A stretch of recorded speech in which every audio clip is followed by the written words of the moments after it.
Look at the people around you and try harder. That's what my CEO said before she called me a failure, in front of 600 people. And then she handed a check for $400,000 to a guy who'd been here less than a year. That's the part you'd think would hurt the most. It didn't. What hit me was the number. But let me back up. My name is Delphine Carter. I've worked operations in Chicago logistics for 15 years. Same company, same building near LaSalle. I built the systems nobody notices until they break.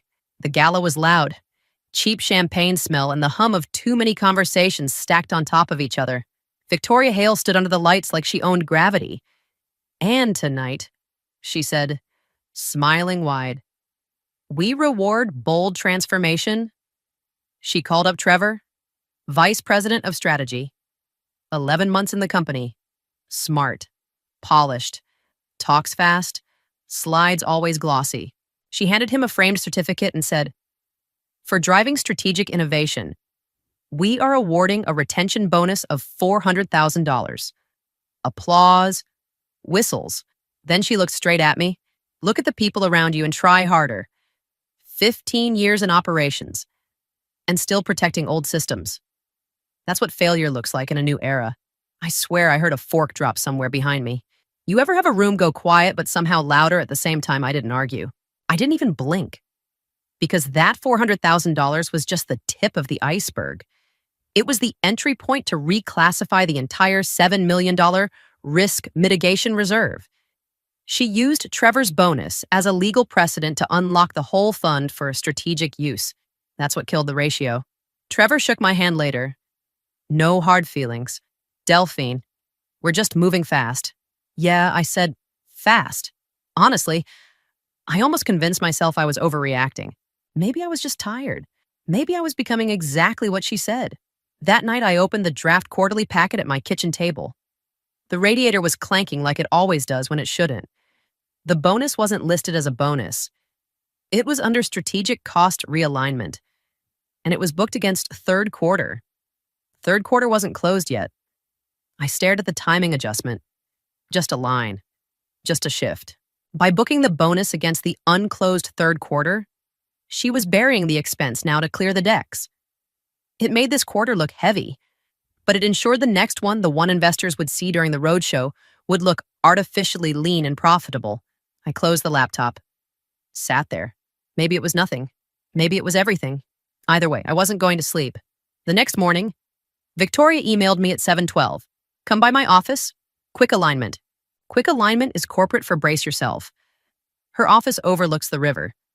But she didn't offer me the chair by the window. I sat across from her desk instead. She folded her hands like we were about to discuss a charity gala. Delphine, you're competent, she began. But you're not agile. You protect systems.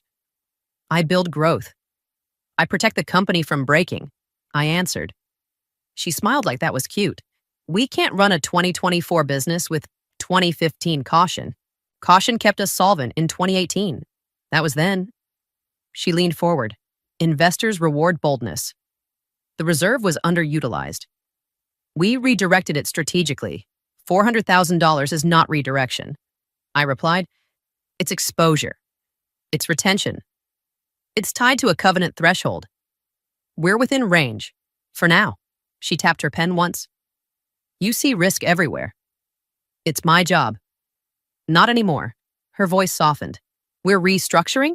Finance oversight will be centralized. You'll focus on operational execution. So I lose discretionary classification review. You gain clarity. Put that in writing. I said. She paused. That was the first real shift. You don't trust me, I trust documentation. A long look. Then she nodded. Fine. I'll send confirmation.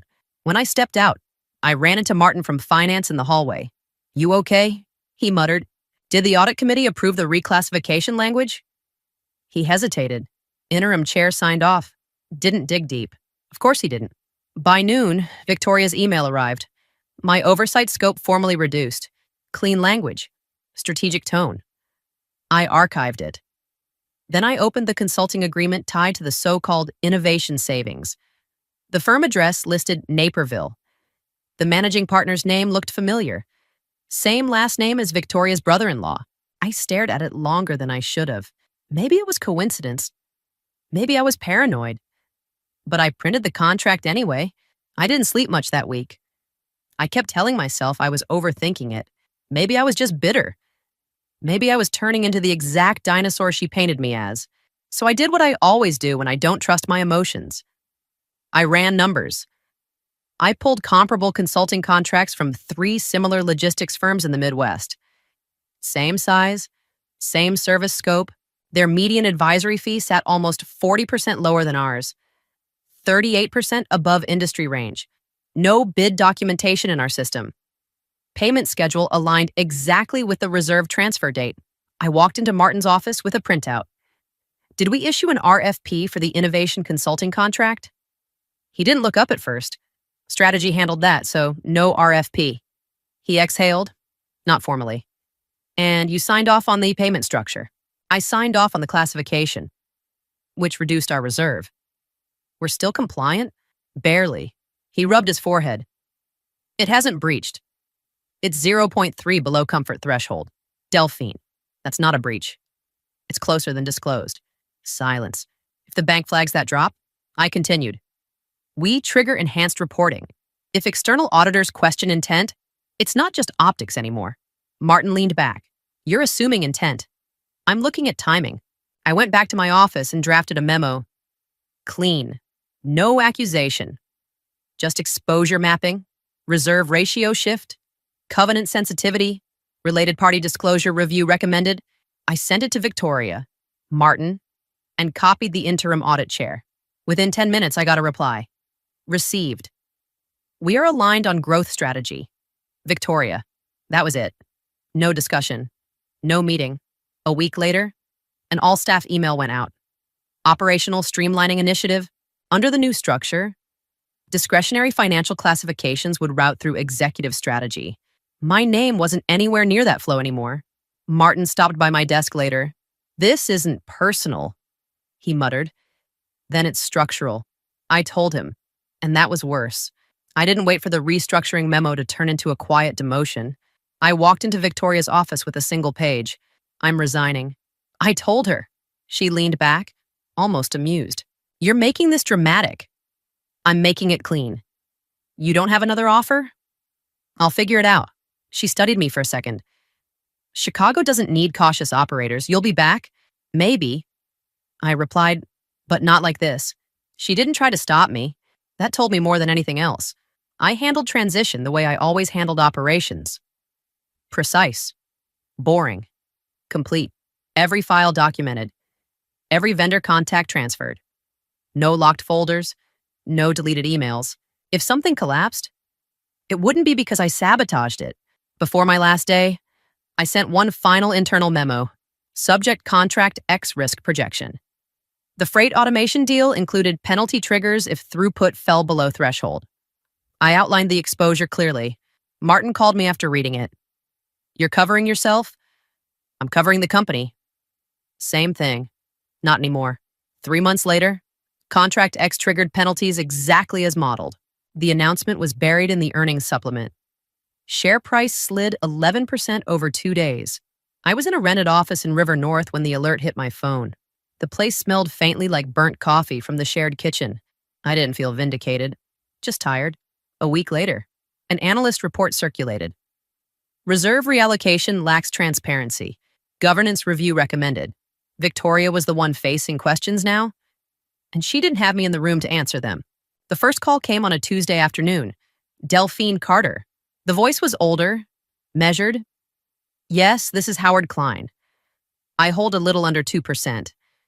I used to run freight corridors in the 80s. Your reporting used to make sense. Now the reserve line item doesn't reconcile. I leaned back in my chair. What part doesn't reconcile the movement between quarters? It's cleaner than it should be. Cleaner how too smooth. That hit. I don't work there anymore. I told him. I know, that's why I'm calling you. Within a week, 2 small institutional holders requested a call. Different tones. Same discomfort. Our models flagged the reserve shift. One of them told me.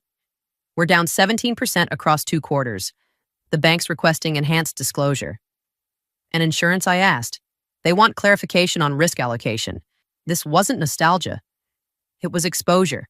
Howard spoke again on the group call. We're not looking to reinstall you. We want clarity. I'm not seeking employment.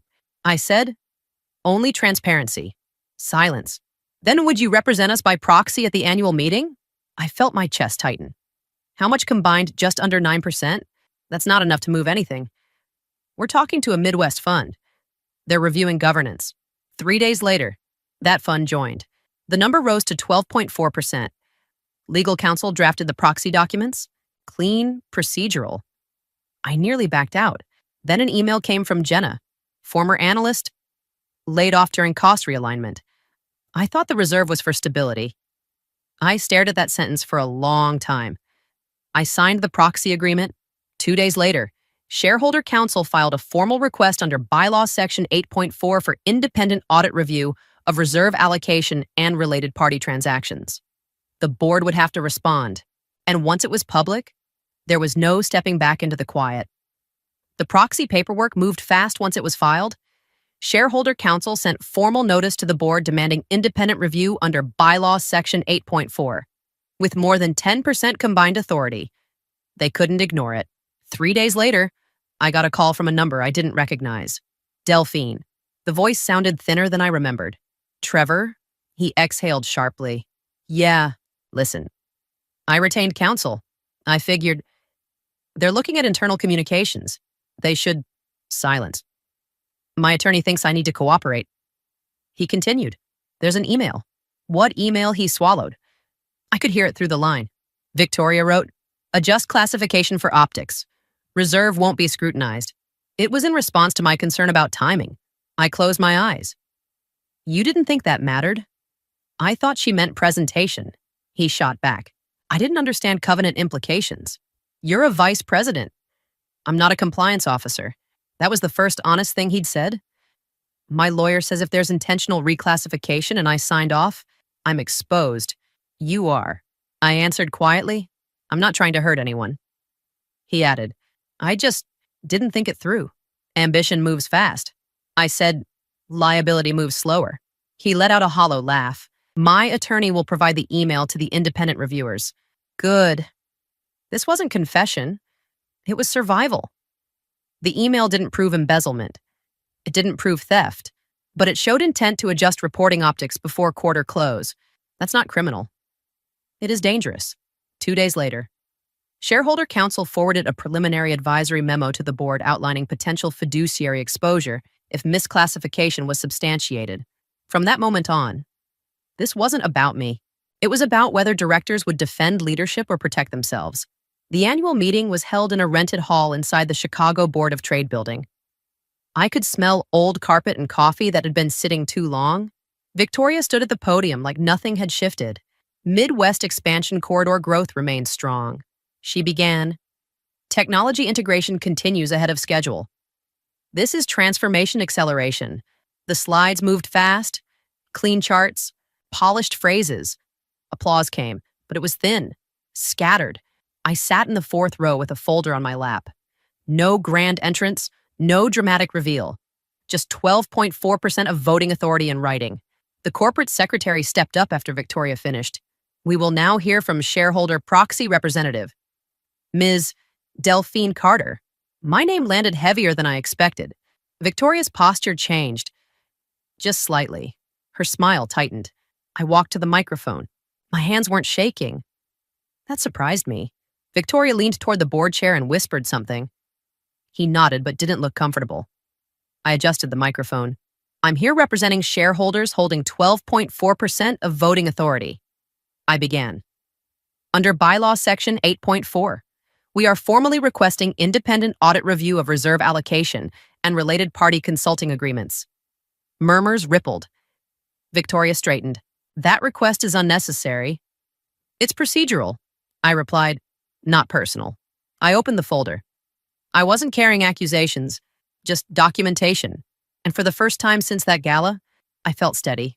I adjusted the microphone and kept my voice even. Over the past 6 months, I began.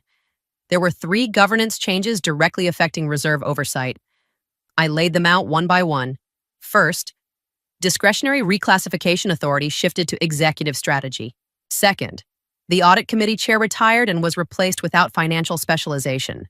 Third, the risk mitigation reserve was reallocated under strategic retention. Victoria crossed her arms. This is selective framing. She cut in. You're presenting internal strategy as misconduct. I'm presenting timing, I replied. The reserve ratio declined 0.3 below covenant comfort threshold after reclassification. We remain compliant, she snapped. For now. The board chair leaned forward. Ms. Carter, are you alleging wrongdoing? I'm requesting independent review under Bylaw Section 8.4. Victoria's tone sharpened. A shareholder inquiry is one thing, but an independent audit is a disruption of business operations. You're overstepping the intent of Bylaw 8.4. The corporate secretary cleared his throat. The reclassification dropped our debt service coverage ratio, DSCR, to 1.18. The bank covenant requires a minimum of 1.25. We aren't just close to a breach. Victoria, we are in technical default, and the bank has the right to freeze our credit lines tomorrow. The air shifted. One director, Frank Dougherty, longtime ally of Victoria, spoke up. This feels retaliatory. Former employee dissatisfaction doesn't constitute material concern. I'm not a former employee in this context. I said, I'm a shareholder representative. Another director stayed silent, staring at the table. I continued. There's also a related party consulting agreement exceeding market median by 38%, executed without formal bidding. That agreement was strategic. Victoria replied, and documented in an email instructing classification adjustment for optics. I added, that landed. Victoria turned toward me slowly. You're misinterpreting language. I'm quoting it. Frank shook his head. Even if the wording was careless, that doesn't imply fiduciary breach. The independent director, Karen Liu, finally spoke. If intentional misclassification occurred, even for presentation purposes, fiduciary exposure extends to this board. Silence followed. Victoria looked at her. You're overreacting. Karen didn't flinch. I'm assessing risk outside counsel, seated near the end of the table, leaned toward the chair. Given the documented proxy threshold and potential covenant implications, an independent audit review would mitigate board liability. Victoria stared at him. You're advising against management? I'm advising protection of fiduciary duty. That was the moment power shifted. Not to me. Away from her. The board chair exhaled slowly. We'll call for a vote on initiating independent audit review limited to reserve allocation and related party transactions. Victoria's jaw tightened. This is unnecessary escalation. It's procedure. Karen replied. Hands rose one by one. Frank voted against. 2 abstained. The rest approved. The chair spoke formally. Independent audit review is authorized. Pending review. Discretionary financial classification authority transfers to the audit committee. Victoria blinked once.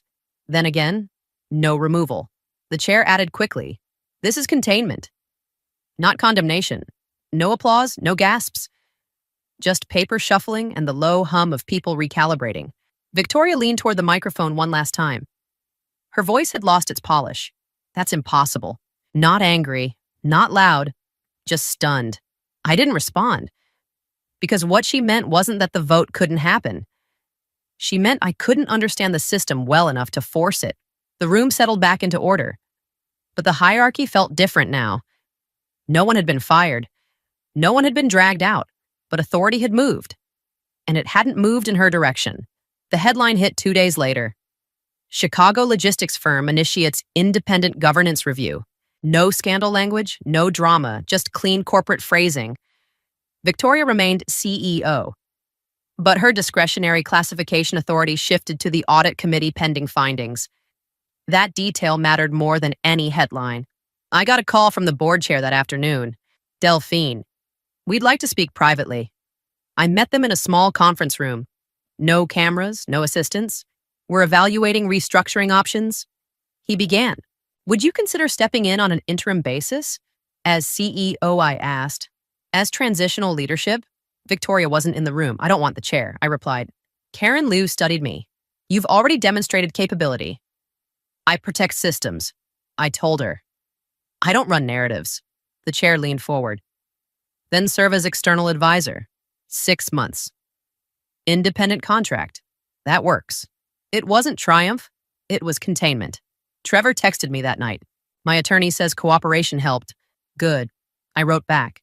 The audit team moved in quietly. Data requests, email pulls, timeline reconstructions. No one shouted. No one stormed out. For the first time in a year, I slept without replaying the word failure in my head. It didn't disappear. It just stopped owning space. 6 months into the audit, the findings came back controlled but clear. Improper classification language, governance weakness, required corrective measures, no fraud charges, no dramatic collapse, just accountability. Victoria called me once after the report finalized. You pushed this too far, she told me. I followed the bylaws. I answered. You embarrassed the company. I protected it. Silence. Then softer. You could have taken my seat. I didn't want it. She hung up first. The board completed restructuring quietly. I fulfilled my 6-month advisory contract and stepped away. No farewell party, no speech. 1 year earlier, she had called me a failure in front of 600 people. At the meeting, when the vote passed, her last word was different. That's impossible. It wasn't revenge, it was governance. I learned something I didn't expect. Stability looks boring until it's gone. Documentation feels petty until it saves you, and titles don't equal power structure does. If this story hit you in any way, hit like. Drop a comment. Tell me where you've been underestimated. I read them.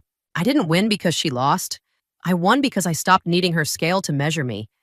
And I'm still deciding what I build next. The wine was cold. It struck my forehead first, then slid down the side of my face and into the collar of my jacket before I fully processed what had happened.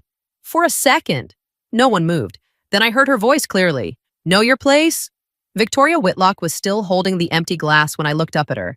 The overhead lights caught the red stain spreading across the white tablecloth in front of me. Around us. Chairs scraped lightly against the floor. A few phones were already raised. No one spoke. I did not stand. I did not answer her. I reached for a linen napkin and pressed it against my cheek. For a brief second, I considered standing up.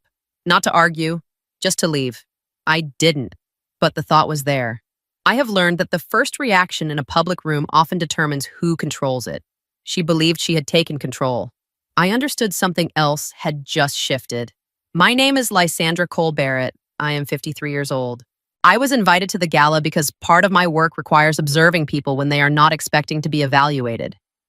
The ballroom at the Fairmont in San Francisco was full of executives, military officials, and investors. Whitlock Dynamics needed the upcoming unmanned aerial vehicle contract to steady a company that had already lost 2 major bids that year. Everyone in that room knew what was at stake, even if they pretended the evening was only about charity. Victoria leaned slightly toward me, close enough that I could smell the wine on her breath. You don't belong here, she said. Lower now, but still loud enough for the table to hear. I held her gaze and said nothing. There was nothing useful to say. I could feel the heat rising in my face, and I hated that it still happened to me. I thought I had grown past being reduced in a room. Security began moving in our direction. I lifted a hand to signal them to stop.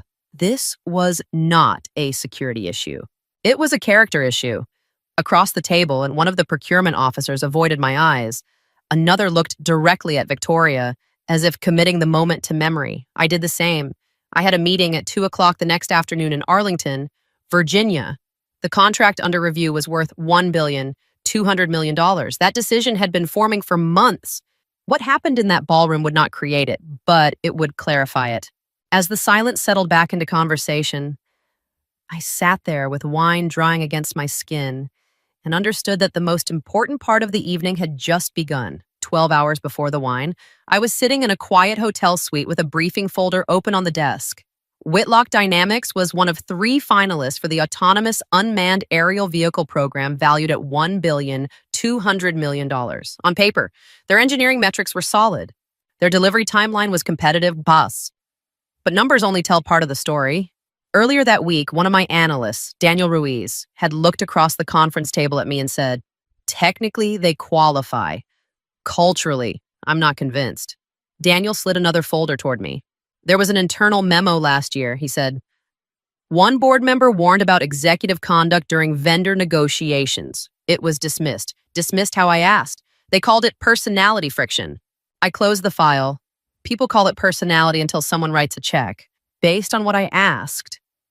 Turnover at senior levels. 2 discrimination complaints settled quietly. Leadership optics. He hesitated. And the volatility. Their stock had swung unpredictably for 6 straight months after losing 2 major bids.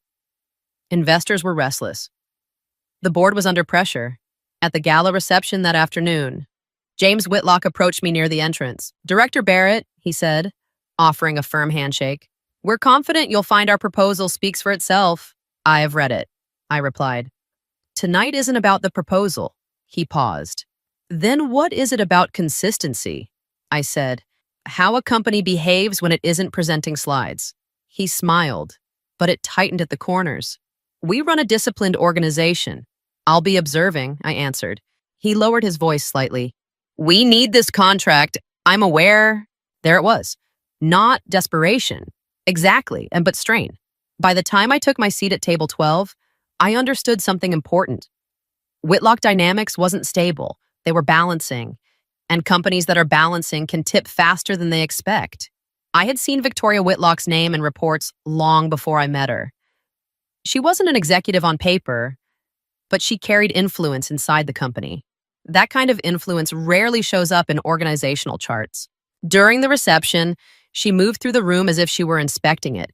When a server refilled her glass without being asked, she said, "Not so much.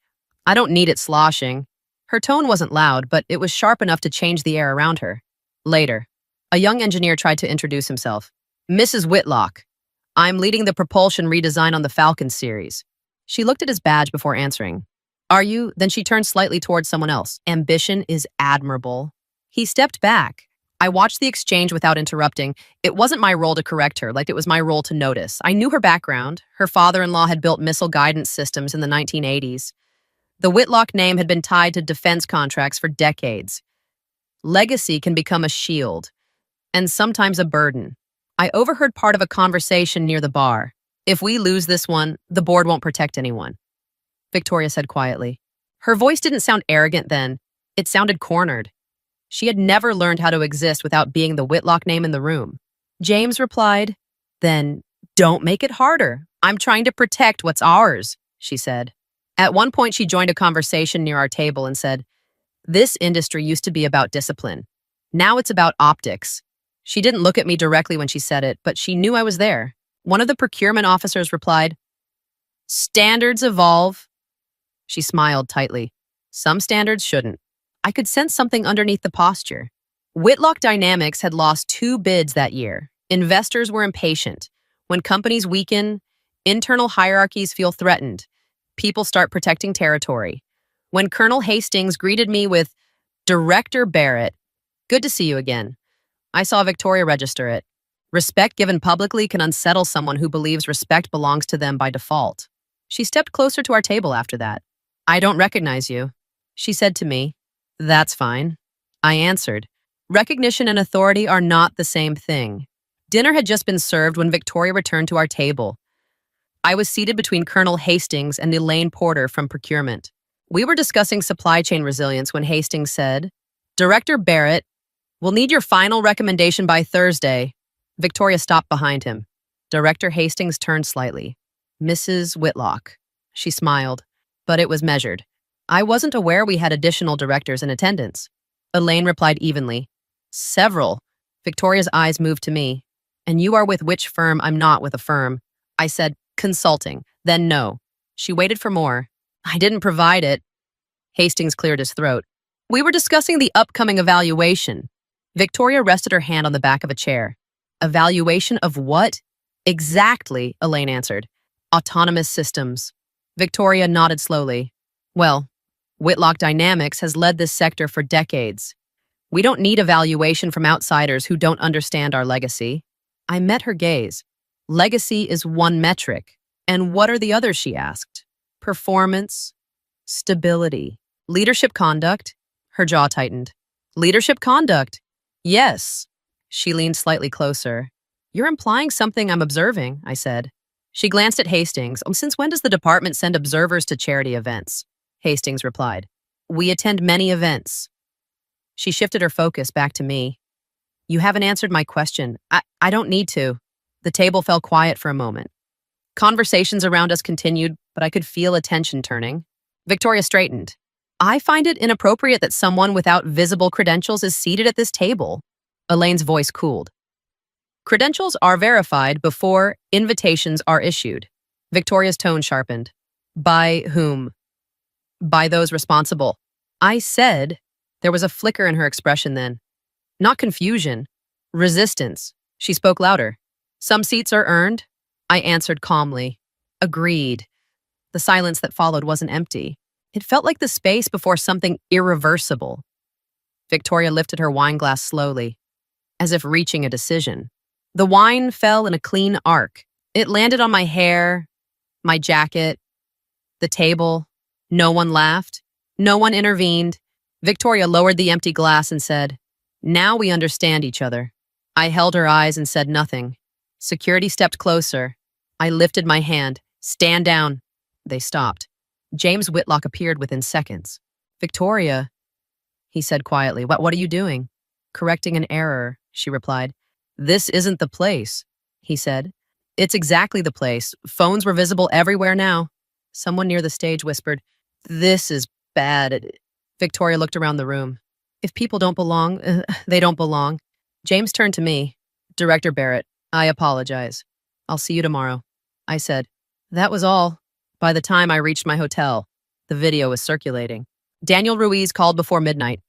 It's everywhere, but he said, #Winegate is trending. I assumed it would. I answered. She posted a statement. What does it say? That she stands by her defense of merit. I closed my laptop, noted.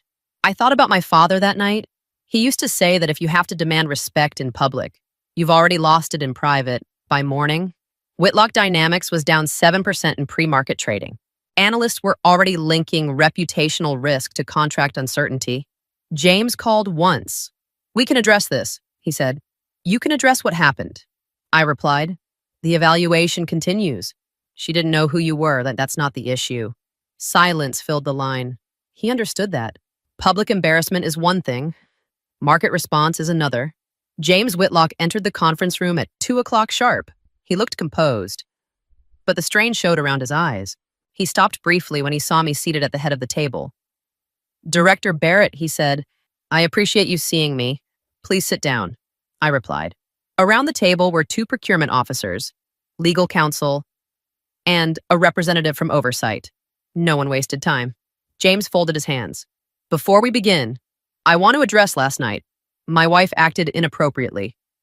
I nodded. This meeting is about your company. He hesitated. You served in uniform, correct, for 22 years, I said. Then I transitioned into this role. I respect that, he replied. Respect is demonstrated in conduct. I answered.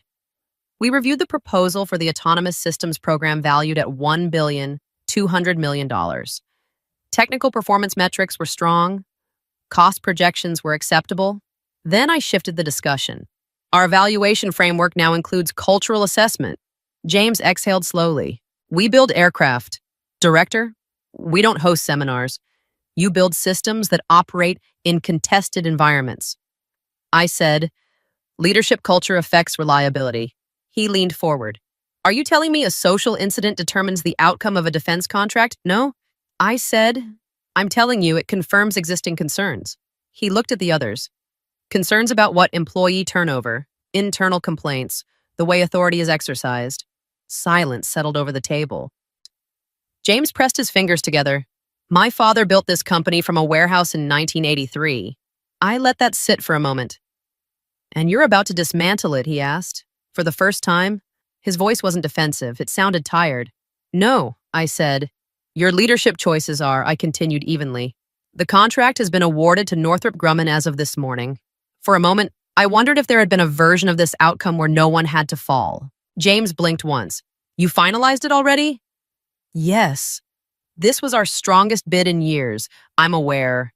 He lowered his voice. You're punishing us. I'm applying standards. He met my eyes. Over one mistake last night wasn't about a glass of wine, I said. It was about what your company tolerates when it thinks no one important is watching. He sat back, the shift visible. There is no appeal, he asked. You can compete again, I replied. But cultural integrity is not negotiable. The meeting ended without raised voices.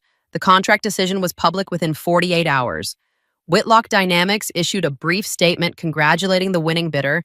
It was professional and restrained. The market was not. Daniel called me that Friday. They're down another 9% today. Total, I asked. 18% over 2 weeks. I nodded, even though he couldn't see me. Expected. 2 days later, a procurement liaison forwarded a notice. Boeing had paused subcontract discussions with Whitlock pending internal review. James requested a call. This is spreading, he said. His voice sounded thinner than it had at the gala. Boeing is reconsidering. Smaller suppliers are hesitating. Confidence reacts to instability. I replied, this is reputational contagion. He said, it's cumulative exposure. I answered. He was quiet for a moment. The Equal Employment Opportunity Commission reopened an inquiry from 2 years ago. I saw the filing. It was settled for $200,000. He said quickly, no admission of wrongdoing. Settlements don't erase patterns. I replied, that same week, a former mid-level manager appeared in an online interview. She described internal complaints that never reached the board. The clip circulated widely. Daniel sent me the link. This isn't about the gala anymore. It never was. I said. At the next oversight meeting, one of the compliance officers summarized it plainly. The incident accelerated scrutiny. It didn't create it. Nothing collapses in one night. It just becomes visible. People usually see it long before they admit it. James sent one final message through official channels. We're restructuring leadership. That's appropriate. I responded. Corporate decline rarely looks dramatic from the inside. It looks procedural. Calls, reviews, paused contracts, gradual withdrawal of trust. I wasn't in the San Jose boardroom, but I received the official summary the same evening. Emergency session, full attendance, legal counsel present. James called afterward, but his tone controlled.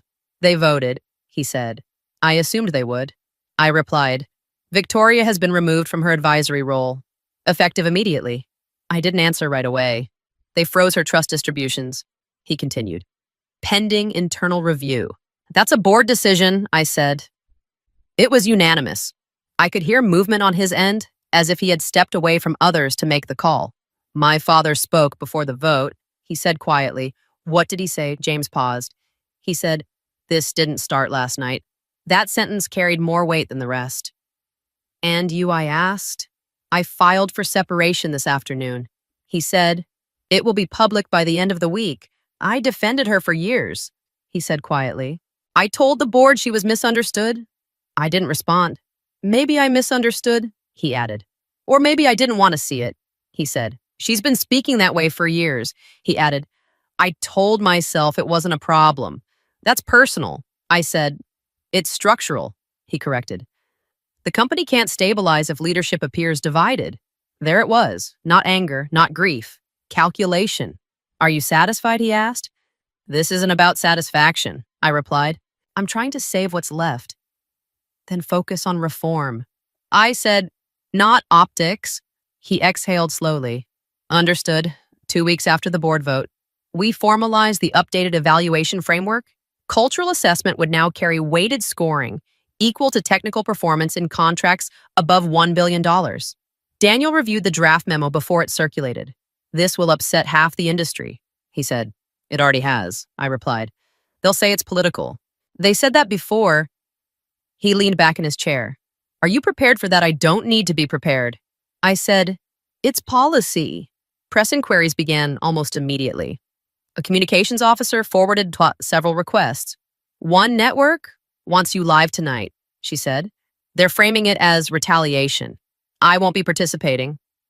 I answered, they'll assume silence means guilt. Silence means procedure. Later that afternoon, a representative from another federal agency joined a coordination call. We're reviewing your scoring model, she said. It may be adaptable. It's built on documented indicators. I replied, retention, complaint history, leadership accountability. Some contractors will push back. They can. I said, standards aren't optional. I was asked again whether the Whitlock incident influenced the change. It accelerated visibility. I said, it didn't create the need. The framework wasn't about Victoria. It was about preventing environments where conduct like that could be dismissed as personality. Daniel looked at me once after the call ended. You could have made this personal. I didn't. I said, if you had authority to change one broken system, would you 1 year later? I walked back into the same ballroom at the Fairmont in San Francisco. The layout was nearly identical. Different guests, same polished routine. Whitlock Dynamics was still operating. Smaller, leaner.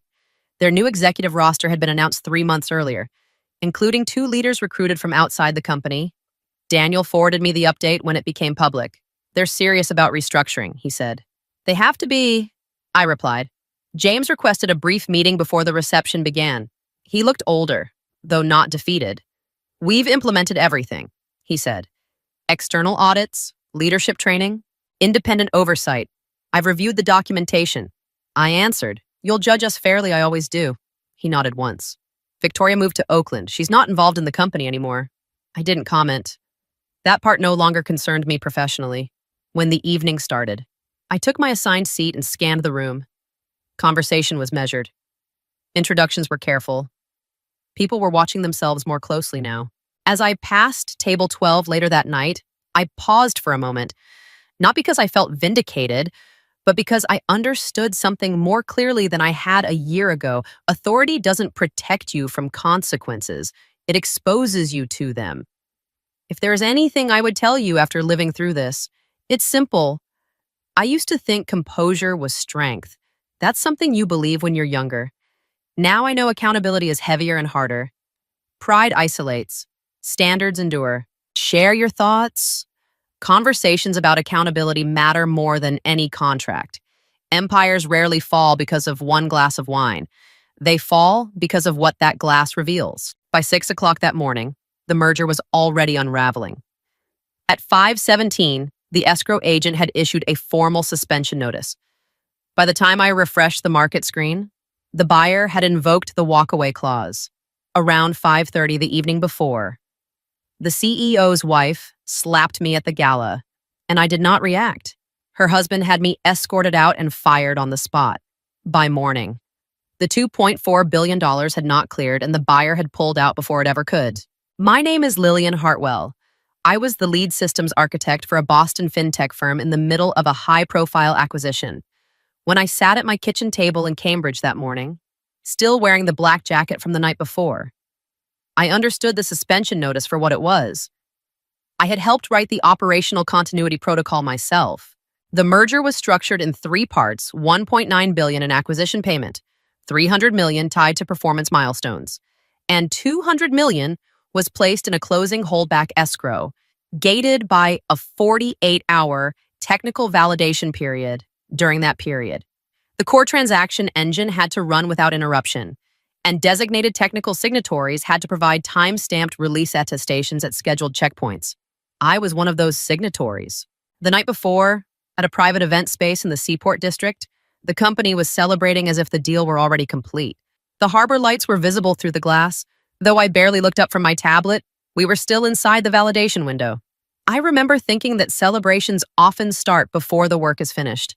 That was the atmosphere when Isabella Hartwell approached me, and everything shifted. Everything. The venue in the Seaport was all glass and polished floors, built to impress investors who liked clean lines and clear views.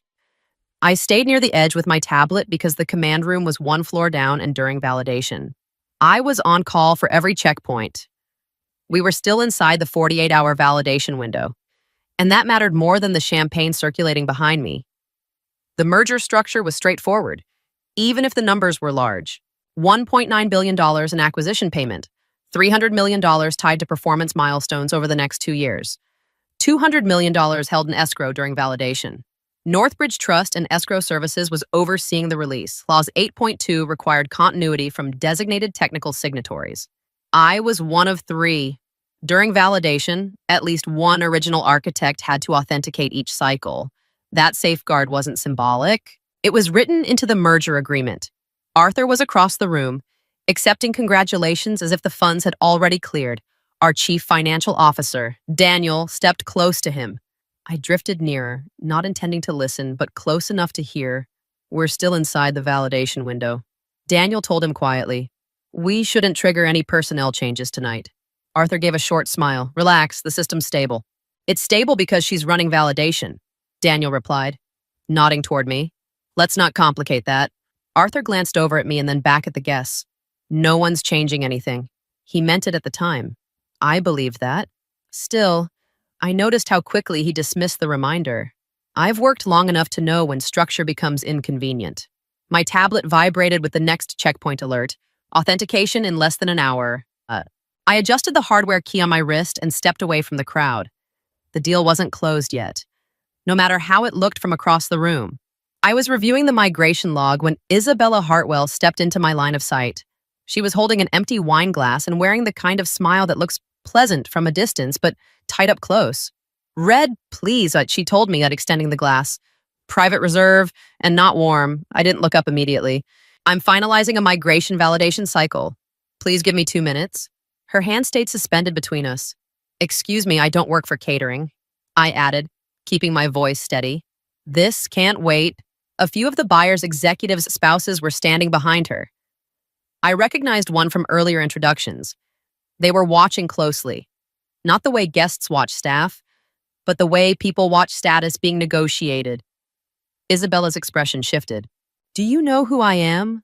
"I know we're still inside the validation window," I replied. "That's what matters right now." The sound came before the sensation registered. A sharp crack against my cheek.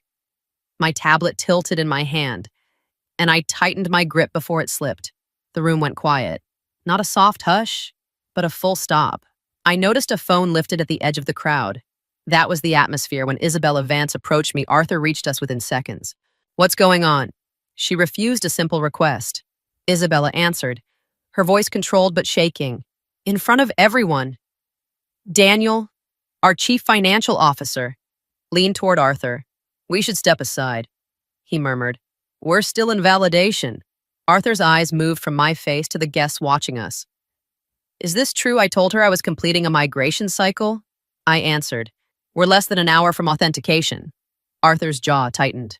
"This isn't the place for attitude, but this isn't the time for interruptions," I replied.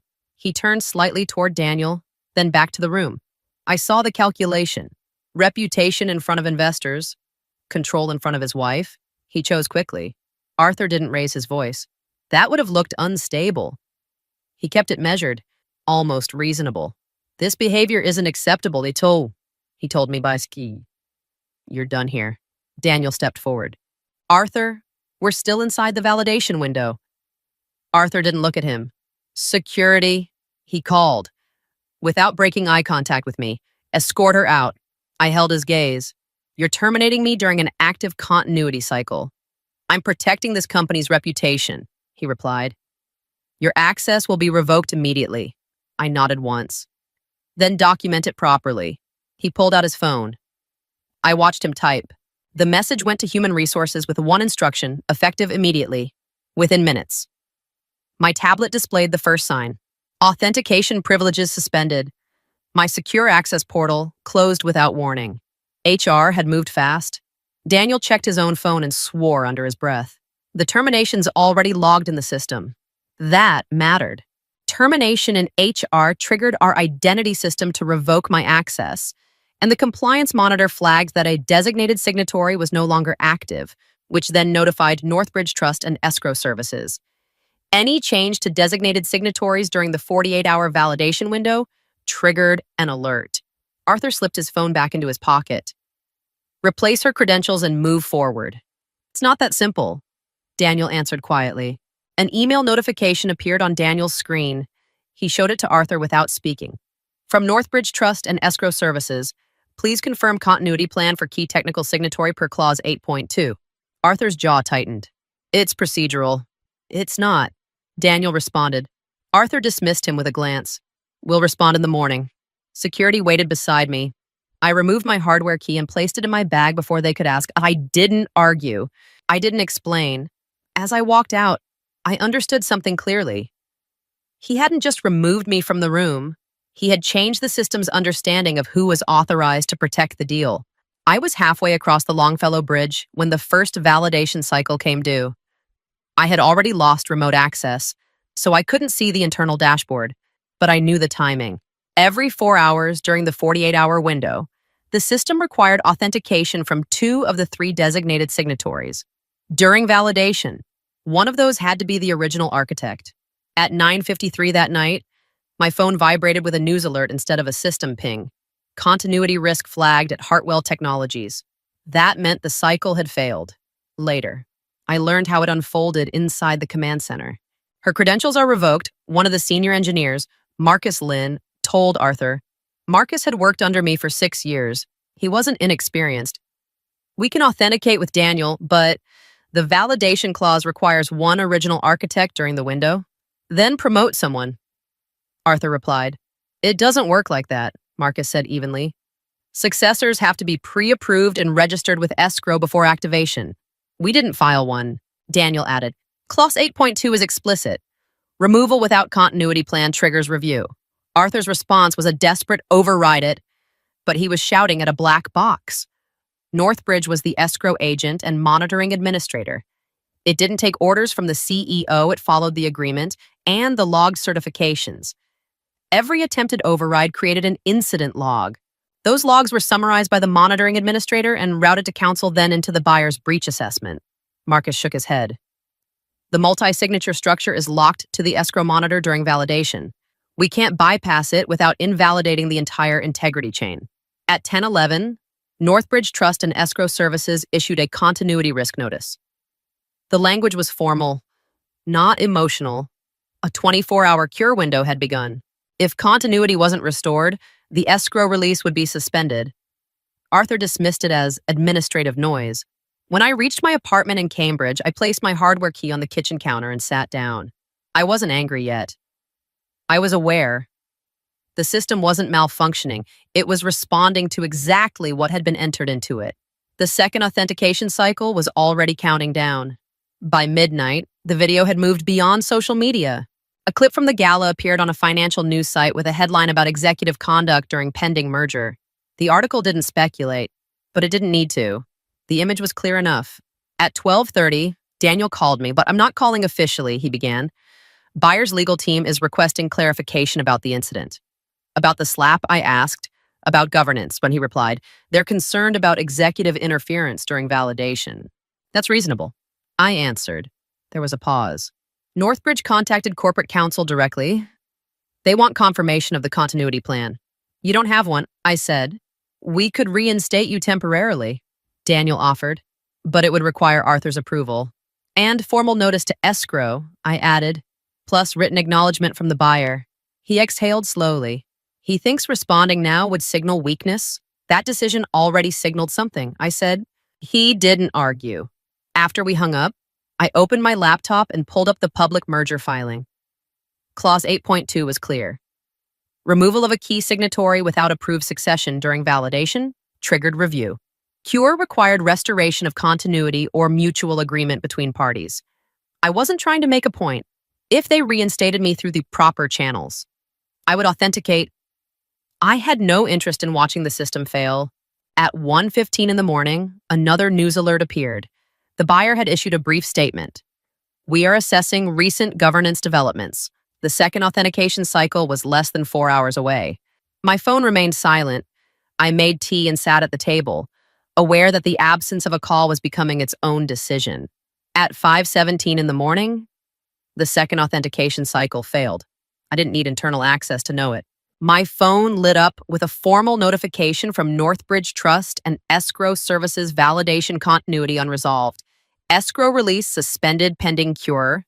That was the moment the funds were frozen, not lost, not erased, suspended. 2 minutes later, Arthur called. I let it ring once before answering. Lillian, he began, voice tight but controlled.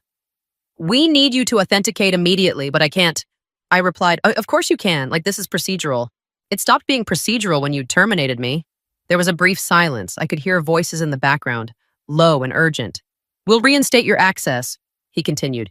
Just log in and complete the cycle. That isn't how the clause works. I said, you removed a key signatory outside protocol. My authorization was revoked when termination was logged in the compliance system. We'll reverse the termination. You can't reverse escrow monitoring retroactively. Restoration requires formal board approval and written acknowledgement from the buyer. You don't have either. His tone hardened. Are you refusing to help the company? I'm explaining the process you triggered. Another voice came onto the line. Daniel, the buyer's counsel is on standby, he said. If we can show continuity before market open, they may reconsider. They already received the suspension notice. I answered. And the governance incident is public. Arthur cut in. This doesn't need to escalate. It already has, I said quietly. There was movement on the other end, muted conversation. Then Daniel again. They're invoking the walkaway clause, he said. Effective immediately. I closed my eyes briefly. The buyer cited governance instability, operational continuity risk, and the public conduct incident as material concerns, with validation unresolved inside the cure window. They exercised their right to withdraw. Arthur returned to the line. You're making a mistake. No, I said. You did. I ended the call. At 5:29, a final email arrived from Northbridge confirming suspension of the $2.4 billion transaction pending formal termination of the merger agreement. Outside, the sky was beginning to lighten. Inside the company, authority was beginning to thin. A pre-market statement hit the wires at 7 a.m. Bigwam and the company followed with an 8K filing shortly after, disclosing the failed validation and the buyer's withdrawal. When the opening bell rang at 9:30, the stock didn't just dip, it cratered. We were down 18% in the first 4 minutes because the market realized the growth everyone priced in was tied to a deal that no longer existed. Trading volume is already double normal. I replied, watching the price adjust in real time. The buyer issued their formal withdrawal notice, and he continued. They cited governance instability, operational continuity risk, and reputational exposure. That aligns with the clause. I said, it does, he admitted. Within the hour, the breakdown became public. The $1.9 billion acquisition payment was voided. The $300 million performance earnout disappeared with the deal. The $200 million escrow holdback was released back to the buyer. The merger agreement shifted into its remedies section. Whether a termination fee applied depended on fault, and counsel would fight that line for weeks. Arthur didn't call me this time. Instead, Daniel relayed what he could. He keeps asking where the money went, Daniel said quietly. It didn't go anywhere, I answered. It returned to where it was contractually protected. That's not how it feels inside the building. I believed him. Loss rarely feels procedural. By 10:15, one of the company's lenders issued a covenant review notice. That wasn't panic. It was standard risk assessment when a material transaction failed. Still, it carried weight. Daniel hesitated before ending the call. He thought this would pass by morning. It didn't, I said. I set my phone down and closed the market window. The numbers weren't personal, but the consequences were, and the transaction hadn't collapsed because the system broke. It collapsed because trust withdrew. And once that happens, the structure shifts in ways that are hard to reverse. The first week after the collapse moved slower than the market had. Public statements were cautious. Internal conversations were not. Daniel called me on the third day. The board formed a special committee. He told me, independent directors only. That was inevitable.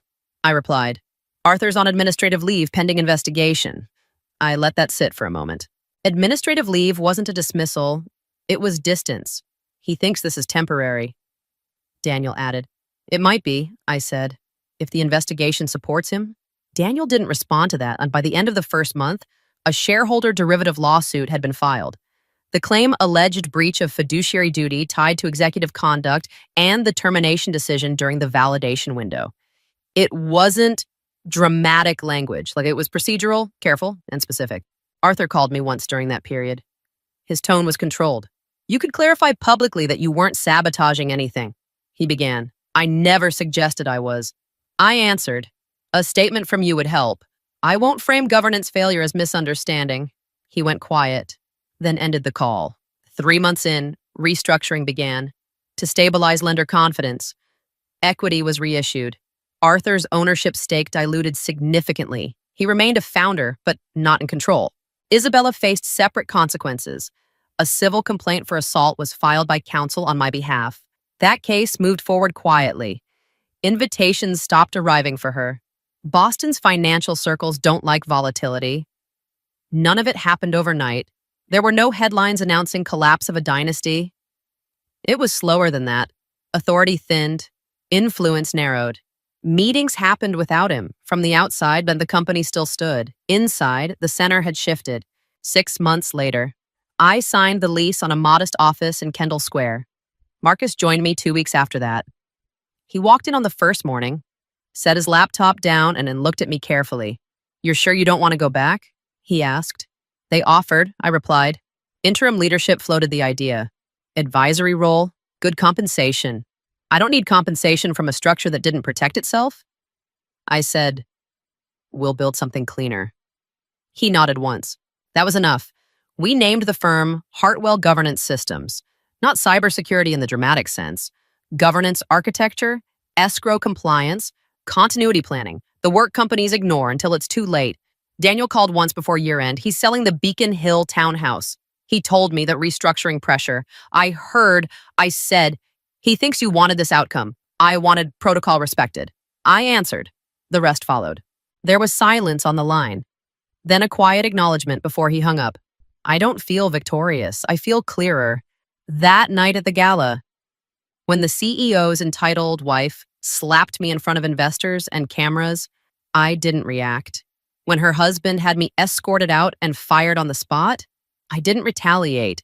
By morning, $2.4 billion was gone, not stolen. Not sabotaged, but withdrawn because structure had been violated. If there's anything this experience taught me, that it's that integrity isn't loud. It doesn't argue. It holds. Systems reflect leadership. Contracts reflect values. When those are compromised, numbers follow. If this story resonates with you, share your thoughts. Leave a comment about a time structure mattered more than ego. And if you value conversations about leadership and accountability, consider subscribing so we can continue them. Power isn't emotional, it's structural. And when you remove the structure, everything above it collapses.